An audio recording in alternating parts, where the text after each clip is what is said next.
Welcome to Deen Discussions at Islamic Insight, Zakat Part 2. السلام علیکم بسم اللہ الرحمن الرحیم نحمده ونصلی علی رسولہ الکریم اما بعد۔ زکوٰۃ کے دوسرے درس میں ہر شریک ہونے والے کو خوش آمدید۔ آج انشاءاللہ ہم زکوٰۃ کے اہم موضوع پر اس میں سے مال نامی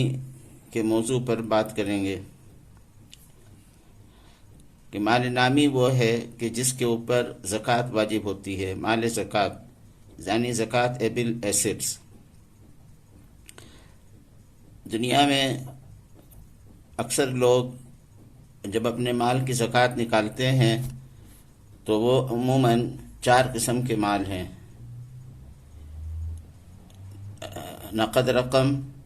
سونا چاندی اور مال تجارت۔ اصل جو زکوٰۃ کا وجوب ہوا ہے وہ سونے چاندی پر ہوا، یعنی سونا نبی کریم صلی اللہ علیہ وسلم کے زمانے میں سونے کے سکے ہوتے تھے جس کو دینار کہتے ہیں،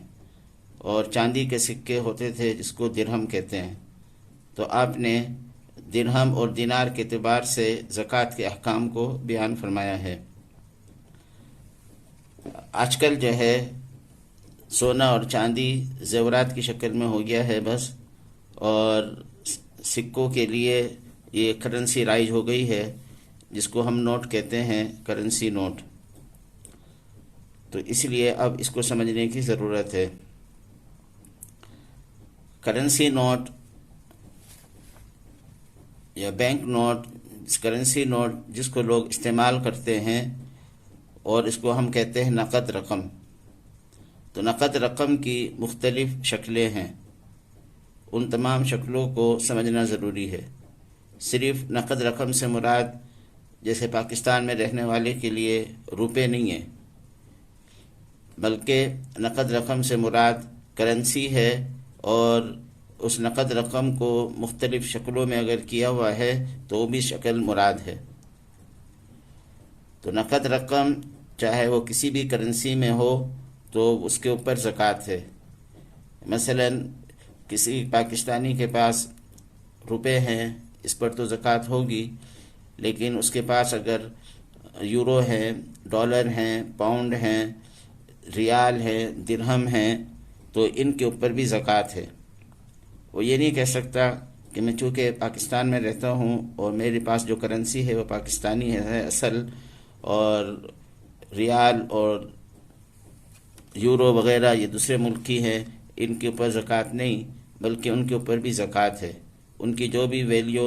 زکوٰۃ کے حساب والے دن ہے وہ شمار کی جائے گی۔ تو نقد رقم سے مراد روپے، پیسے اور دوسرے ملک کی کرنسی جو انسان کی اپنی ملکیت میں ہو۔ اسی طرح جو رقم ہاتھ میں ہے یا گھر میں ہے یا بینک میں ہے وہ سب مراد ہے۔ اور بینک کے مختلف اکاؤنٹس ہیں، تو کسی بھی اکاؤنٹس میں ہو، کرنٹ میں ہو، سیونگز میں ہو یا فکس ڈپازٹ میں ہو، وہ رقم بھی زکوٰۃ ایبل ہے، اور اس کو حساب کیا جائے گا زکوٰۃ کا حساب کرتے وقت، شمار کیا جائے گا زکوٰۃ کا حساب کرنے میں۔ اسی طرح جو رقم انویسٹمنٹ کے لیے دی ہوئی ہے، سرمایہ کاری کے لیے دی ہوئی ہے، تو چاہے جائز سرمایہ کاری ہو یا ناجائز سرمایہ کاری ہو، جو رقم دے دی گئی ہے، جو کیپٹل ہے، اس کے اوپر زکوٰۃ ہے، وہ اس میں شمار ہوگی۔ اسی طرح اگر وہ جائز سرمایہ کاری ہے تو جو پروفٹ اس میں بنا ہے، اگر وہ نقد روپے کی شکل میں ہے تو وہ بھی اس میں انکلوڈ ہوگا، وہ بھی شامل ہوگا۔ تو سرمایہ کاری، اور چاہے بینک کے ذریعے سرمایہ کاری ہو یا کسی اور کے ذریعے سرمایہ کاری ہو، اور اس کو پیسے دیے ہوئے ہیں، جیسے مضاربت پر پیسے دیے ہوئے ہیں، تو مضاربت کا راس المال ہے تو اس کے اوپر زکوٰۃ ہے۔ اسی طرح جو پرائز بانڈ ہیں، انشورنس ہے، تو پرائز بانڈ کا لینا جائز نہیں ہے، جو کہ سودی بینکوں کی طرف سے جاری ہوتے ہیں، لیکن جو کچھ پیسے خرچ کیے گئے اس کے اوپر، تو اس کی جو فیس ویلیو ہے اس کے اوپر زکوٰۃ ہوگی۔ اور اگر اسلامی بینکوں کے ذریعے جاری ہوئے ہیں، اسلامی بانڈس ہیں، تو پھر ان کی فل ویلیو پر جو بھی اس وقت رائج ہے اس کے اوپر زکوٰۃ ہوگی۔ انشورنس، جو رائج انشورنس ہے وہ جائز نہیں ہے، لیکن انشورنس کے لیے جو رقم جمع کرائی گئی ہے، پریمیم ہر ماہ جمع کراتے ہیں، تو اس کے اوپر بھی زکوٰۃ ہے، وہ بھی اس میں شامل ہوگا۔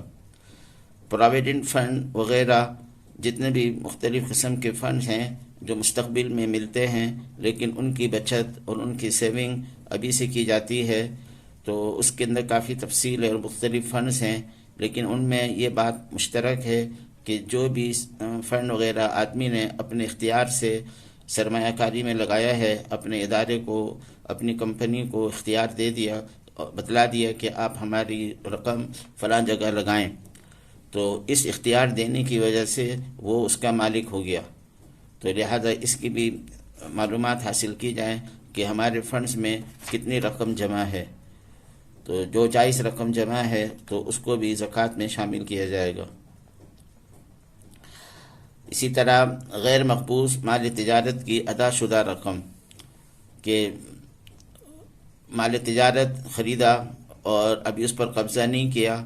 اور اس کے لیے پیمنٹ کر دی ہے، تو جو پیمنٹ کر دی ہے اس کے اوپر زکوٰۃ ہے، چاہے فل پیمنٹ کی ہو یا پارشلی کی ہو، کچھ پیمنٹ کی ہو، تو اس کے اوپر بھی زکوٰۃ ہے۔ اور اگر مال تجارت حاصل ہو گیا تو وہ الگ مسئلہ ہے، اس کو مال تجارت کے اندر بحث کریں گے۔ اسی طرح شیئرز،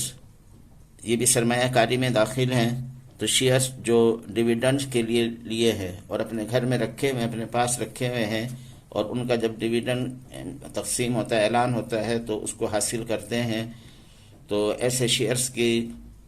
پر بھی زکوٰۃ ہے۔ اس میں کچھ تفصیل ہے اور وہ معلوم کی جائے گی اکاؤنٹنٹ سے کہ کتنا اس کے اندر نقد رقم ہے اور کتنا اس میں دوسری چیزیں ہیں، تو یہ ایک الگ تفصیل ہے، لیکن یہ ذہن میں رکھنا چاہیے کہ شیئرز جو ڈویڈنڈ کے لیے ہوں اس کے اوپر بھی زکوٰۃ ہے، اگرچہ اس کی فیس ویلیو پر نہیں ہے۔ اسی طرح جو رقم قرض دی ہوئی ہے تو وہ بھی اپنی رقم ہے، بشرطے کہ جس کو قرض دی ہے وہ اقرار کرے اور کہے کہ میں ادا کروں گا، تو اس کو بھی اس میں شامل کریں گے۔ اور قرض ہی کی ایک قسم ہے ایڈوانس دی ہوئی رقم، کہ کسی کو ایڈوانس رقم دی ہے، مثلاً مکان کرائے پر لیا ہے، دکان کرائے پر لی ہے، تو اس کے لیے شروع میں ایڈوانس دیا جاتا ہے، تو ایڈوانس کی رقم بھی اپنی رقم ہے، اس کو بھی زکوٰۃ کے حساب میں شامل کریں گے۔